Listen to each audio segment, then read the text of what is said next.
बोलो जमल घर अवतार की जय हो। तो बेड़ा अपने प्रतिमा चिड़ियों बारे निकल गई है और एक बार जय रमा धनी लिख दीजिए कमेंट बॉक्स में और आप लोग प्यार सपोर्ट रख दियो भाई लोग। और आप वास्ते छोटी छोटी अपडेट लेने आ रही हूँ दे रही हूँ।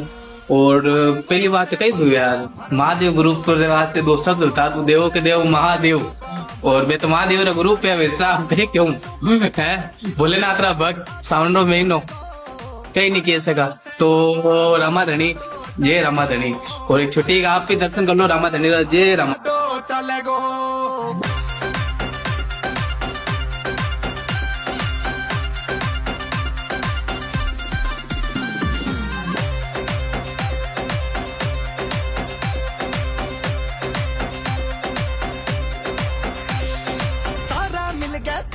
ऊपर जम लो जगाशा बेरी कहियो मैं खम्मा खम्मा गाशा सारा मिल के थोड़ा ऊपर जम। क्यों भक्तो होया दर्शन रामाधनी जय रामाधनी फॉलो करनी मत भूलिए भाई।